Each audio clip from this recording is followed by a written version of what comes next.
நாயகன், உலக நாயகன் கமல்ஹாசன் இப்படி எத்தனை பேர் சுட்டினாலும் அவருக்கு தகும். நாளைக்கு மதுரையில் ஒரு மிகப்பெரிய மாநாட்டை கூட்டுறாரு அவர். பாபுஜி, அதாவது மறவோம் பாபுஜியை மற்றும் நண்பர்களே அப்படிங்கிற ஒரு தலைப்பில் மக்கள் நீதி மையத்தினுடைய ஆண்டு விழா. மக்கள் நீதி மையத்தினுடைய பிறப்பு அங்கே தான். கட்சி தோன்றியது மதுரையில் தான். மதுரையில் தோன்றினது எல்லாமே மகத்தான ஒரு பெரிய சாதனை புரிஞ்சதாகத்தான் வரலாறு இருக்கே தவிர, மதுரை தான் ஒரு திருப்பு முனை. அரசியலுக்காகட்டும் அல்லது சினிமாவாகட்டும். சினிமானா மதுரை என்ன தீர்ப்பு சொல்லுது அப்படின்னு கேட்பாங்க. இப்போ அந்த காலத்தில் ப்ரொடியூசர்ஸ்லாம் மதுரையில் இத்தனை தியேட்டரில் ஹவுஸ்ஃபுல் சார், இத்தனை இதுக்கு அவ்வளோதான் போகுது சார் அப்படின்னு சொன்னோன்னு தான் இந்த விநியோகஸ்தர்களும் தியேட்டருக்காரர்களும் அவ்வளோ சந்தோஷப்படுவாங்க.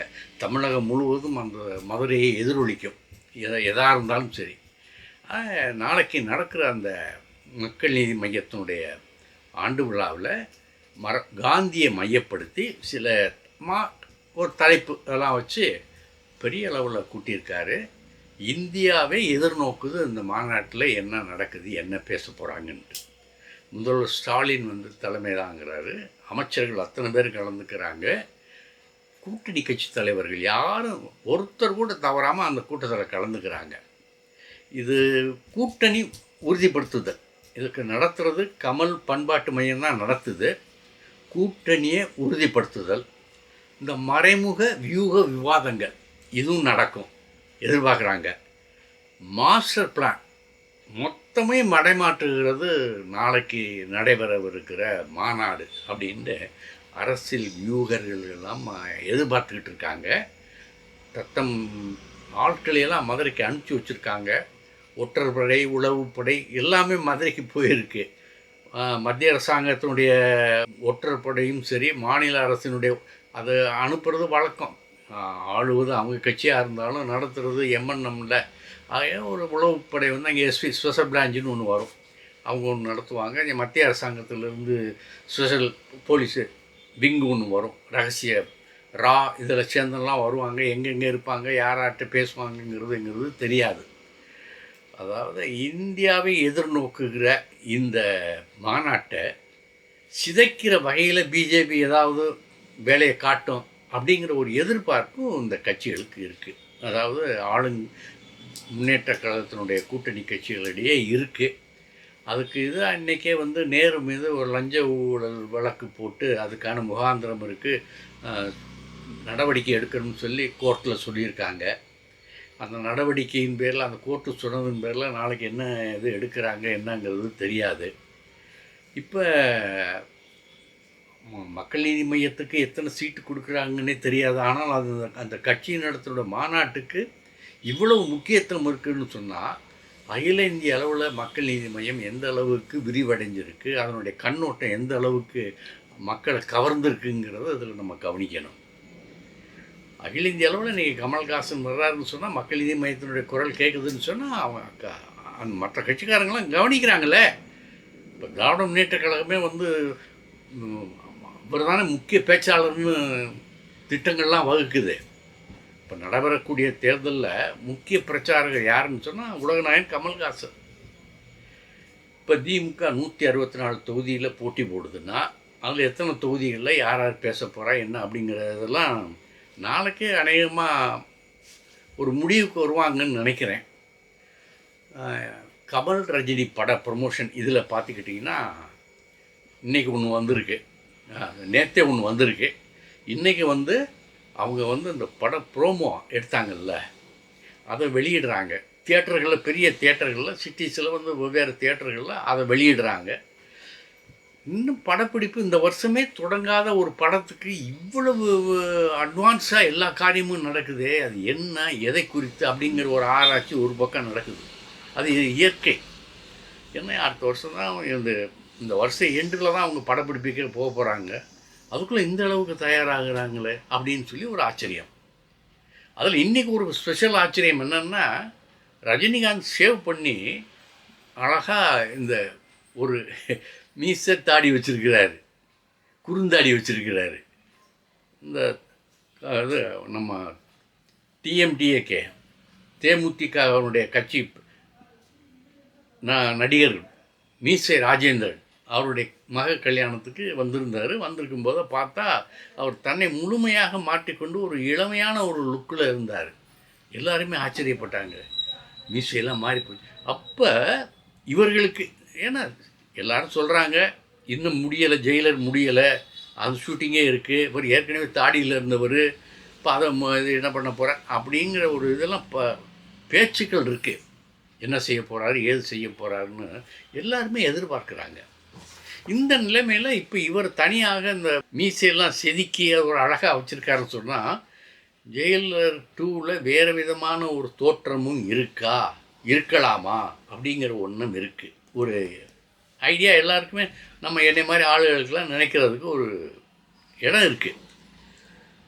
இப்போ எல்லாமே வியப்பாக பார்க்குறாங்க. சினிமா உலகத்தில் எல்லாமே நடக்கிறத பார்த்தா வியப்பாக பார்க்குறாங்க. இப்போ கமல் சாரை பார்த்தீங்கன்னா மொத்தம் 3 படம் அவர் கையில் இப்போ வச்சுக்கலாம். 3 படத்தில் அவர் நடிக்க வேண்டியது வச்சுருக்கலாம். இப்போ இன்றைக்கி வெளியான அந்த ப்ரோமோவில் வெளியான ஒரு படம் இருக்குது இல்லையா, அந்த படத்தில் அதாவது சூப்பர் ஸ்டார் ரஜினியுடன் இணையும் இந்த படத்தில் இவருக்கு ஒரு முக்கிய கேரக்டர், அது ஒரு படம் இருக்குது.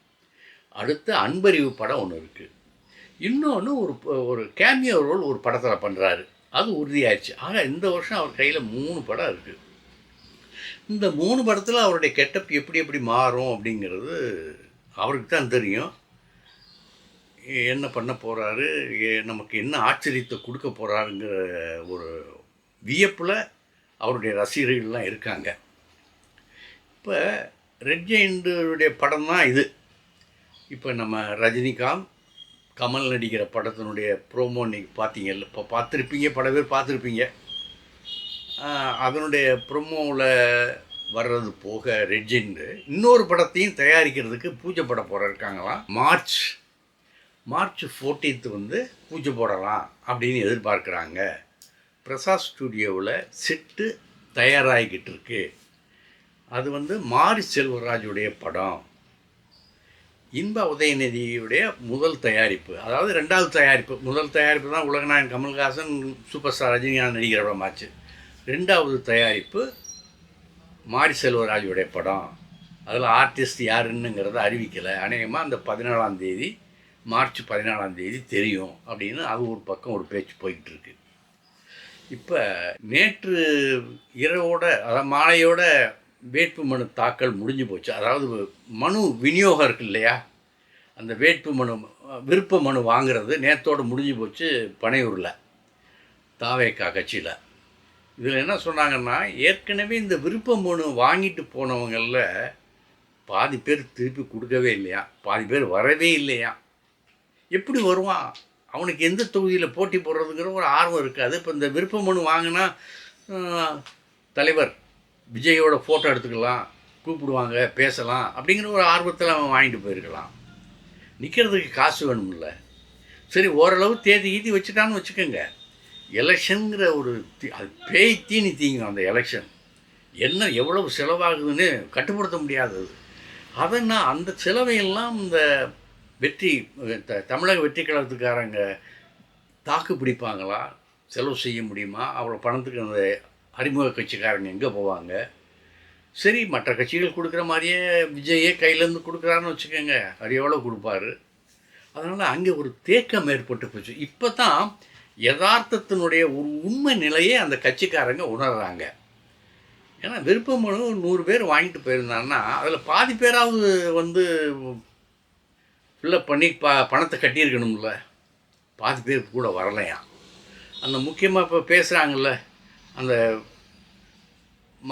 லாட்ரி டிக்கெட்டுடைய மருமகன் ஆதவ், அர்ஜுனா, இந்த மாதிரி ஆட்கள்லாம் இருக்காங்கல்ல, அவங்கெல்லாம் அநேகமாக வேட்புமனு தாக்கல் பண்ணுவாங்க அப்படிங்கிற ஒரு எதிர்பார்ப்பு. அவங்க வேட்புமனு ஃபில்லப் பண்ணி கொடுப்பாங்க அப்படிங்கிற ஒரு எதிர்பார்ப்பு இருக்குது. மற்றபடி கட்சியில் ஒரு பெருசாக ஒன்றும் இல்லை.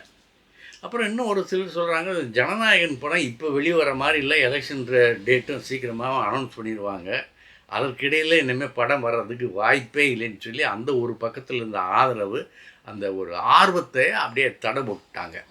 எல்லோரும் எப்போ வரும்னு எதிர்பார்த்துக்கிட்டு இருந்தாங்க. அந்த எதிர்பார்ப்பும் இப்போ இல்லாமல் போச்சு. இனிமேல் எலெக்ஷன் முடிஞ்சுதான் ஜனநாயகன் அப்படிங்கிற மாதிரி வந்துருச்சு. இந்த எலெக்ஷன் முடிஞ்சு ஜனநாயகன் வரும்போது என்னென்ன படங்கள் வந்து போட்டிக்கு வரப்போதோ என்னங்கிறது தெரியாது. அதுவும் போக அப்போ ரிசல்ட்டு வந்து பாதகமாக வந்துருக்குன்னு வச்சுக்குவோம். ஒரு பேச்சுக்கு சொல்கிறேன், ஒரு பாதகம். ஐயா உங்களை நீங்கள் வெற்றி பெறலேன்னு நாங்கள் சொல்லலை, நீங்கள் எதிர்பார்த்த அளவு வரல. ரசிகன் பொறுத்துட்ருப்பானா, ரசிகன் வெக்ஸ் ஆகி போயிட மாட்டான், அது ஒரு அச்சம் இருக்குது. சரி, இப்போ இந்த திராவிட முன்னேற்ற கழக கூட்டணியை எதிர்த்து எந்த ஆறும் காங்கிரஸில் வாய் திறக்கக்கூடாது அப்படின்னு அகில இந்திய தலைமை ஒரு உத்தரவு போட்டிருந்துச்சு. அதுக்கப்புறம் மாணிக்கம் தாகூர் மற்ற யாருமே குரல் கொடுக்கலை, யாருமே அதை ஒரு அமைதியாக இருந்துட்டாங்க. அண்ணன் வைகோ அண்ணன் வைகோ அவர்கள் ஒரு போட்டிருந்தார், காங்கிரஸ் கட்சியினுடைய கூட்டம்னாவே சட்ட வெட்டி கிளியும் அப்படிங்கிற மாதிரி ஒரு போட்டிருந்தாங்க. அதை பொதுவாக எடுத்துக்கிற வேண்டியதான். அது காங்கிரஸ் ஆதி காலத்திலேருந்தே இருக்குது. கட்சி கூட்டம்னா ஒருத்தனை சட்டையை பிடிச்சி கிழிச்சிக்கிடுவாங்க. அதுதான் பேசு பொருளாக இருக்கும். அதுதான் அடுத்த அன்றைய மாலை பேப்பர்களில் செய்தியாக இருக்கும். இது உண்மை. இது அவர் வைகோ சொன்ன உடனே மாணிக்கம் தாகூருக்கு கோபம் வந்துருச்சு. நான் வாயை மூடிக்கிட்டு இருக்கிறது அகில இந்திய காங்கிரஸ் கட்சியினுடைய தலைமையினுடைய உத்தரவுக்காக தான், அந்த மரியாதையை காப்பாற்றணுங்கிறதுக்காகத்தான் நான் வாயை மூடிக்கிட்டு இருக்கேன், மற்றபடி பயந்துக்கிட்டெல்லாம் இல்லை அப்படின்னு ஒரு இது போட்டு ஒரு மிரட்டல் விட்டுருக்காரு. சரி, இப்படியே இன்னும் எத்தனை நாளைக்கு தான் மிரட்டல் விட்டுக்கிட்டு எப்படி போக போகுதுன்னு அரசியலை பார்க்க போவோம். நாளைக்கு தான் பார்க்கலாமே. இந்த வீடியோ உங்களுக்கு பிடிச்சிருந்தா லைக் பண்ணுங்கள், கமெண்ட் பண்ணுங்கள், ஷேர் பண்ணுங்கள், சப்ஸ்கிரைப் பண்ணுங்கள்.